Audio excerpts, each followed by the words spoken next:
Saudara tua Indonesia dibuat geram oleh tingkah laku Tiongkok di Laut Cina Timur.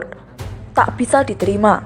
Cina seolah menjelma menjadi negara yang kini kerap mengganggu kedaulatan atau teritorial negara lain, termasuk Indonesia. Indonesia jadi korban adanya gangguan teritorial yang dilakukan oleh Cina.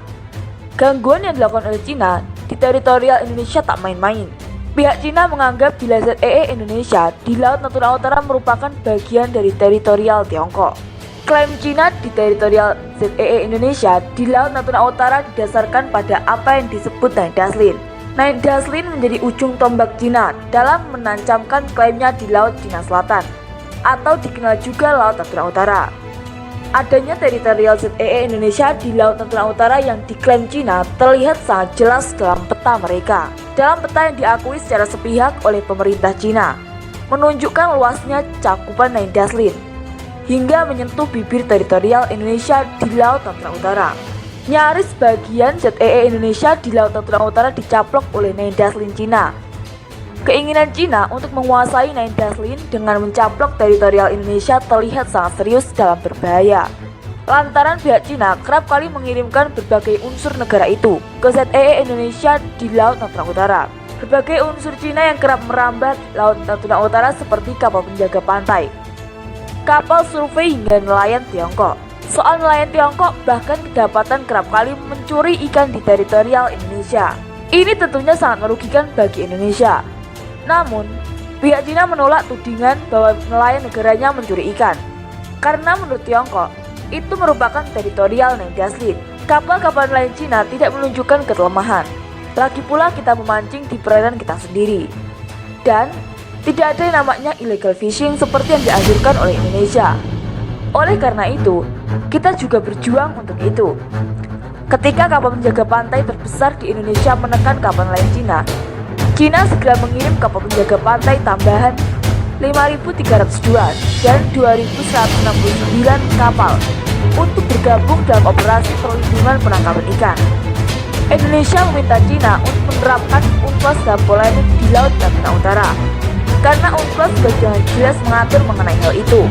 Kemudian putusan pengadilan arbitrase internasional juga telah menegaskan bahwa apa yang dilakukan Cina di Laut Natuna Utara tak sah, sehingga aktivitas Cina di Laut Natuna Utara merupakan tindakan ilegal, apalagi menjadikan. Namun, pihak Cina menolak putusan pengadilan arbitrase internasional mengenai polemik di Laut Natuna Utara. Apa yang disebut putusan arbitrase Laut Cina Selatan adalah ilegal, batal demi hukum, dan kami telah lama menjelaskan bahwa Cina tidak menerima atau mengakuinya. Saya ingin menekankan bahwa posisi dan proporsi Cina sesuai dengan hukum internasional, termasuk UNCLOS. Jadi, apakah pihak Indonesia menerimanya atau tidak ada yang akan mengubah fakta objektif bahwa Cina memiliki pihak dan kepentingan atas perairan yang bersangkutan. Pihak Tiongkok dengan tegas menentang negara, organisasi, atau individu manapun yang menggunakan putusan arbitrase yang tak sah untuk merugikan kepentingan Cina. Ternyata bukan cuma Indonesia yang kerap menjadi korban Naik Daslin Cina di Laut Natuna Utara. Ternyata jiran Indonesia, yakni Malaysia, juga ikut kena dampak Naik Daslin oleh Cina. Lantaran sebagian perairan Malaysia ternyata dimasukkan ke dalam Naik Daslin Cina. Oleh sebab itu, kapal-kapal Cina juga kerap memasuki perairan Malaysia. Apalagi saat Malaysia melakukan eksplorasi gas di sana. Dilaporkan kapal-kapal Cina kerap mengganggu. Laporan dari sisi Security Asia menuturkan bila gangguan Cina sangat merugikan, khususnya berkaitan dengan eksplorasi migas. Maka gangguan Cina itu ibarat sabotase ekonomi menurutnya. Tentunya jika hal ini berlanjut bisa sangat berbahaya, karena akan membuat investor migas di sana kabur, intinya demikian. Ternyata tak cuma Indonesia, Malaysia, atau beberapa negara ASEAN lainnya yang bermasalah dengan Cina.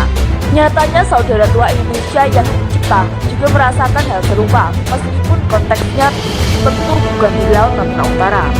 Jepang dan Cina hingga detik ini masih terlibat sengketa kedaulatan antar kedua negara. Sengketa kedaulatan dan teritorial itu terjadi di Laut Cina Timur. Masing-masing dari mereka mengklaim pulau-pulau kecil di Laut Cina Timur merupakan bagian dari kedaulatan Jepang atau Cina. Salah satu sumber ketegangan yang bertahan lama antara ekonomi terbesar kedua dan ketiga di dunia adalah sengketa pulau-pulau kecil di Laut Cina Selatan, di Laut Cina Timur yang dikuasai Jepang tetapi juga diklaim Cina dan perairan di sekitar mereka. Tingkah laku Cina di Laut Cina Timur membuat saudara tua Indonesia geram. Perdana Menteri Jepang Sunilo Kishida mengatakan bahwa dia kecewa dengan upaya Cina untuk mengembangkan wilayah di Laut Cina Timur dengan mengatakan bahwa hal itu tidak dapat diterima. Berbicara kepada wartawan di kota barat Kyoto, dia mengatakan bahwa pemerintah telah mengajukan pengaduan terhadap Cina melalui saluran diplomatik.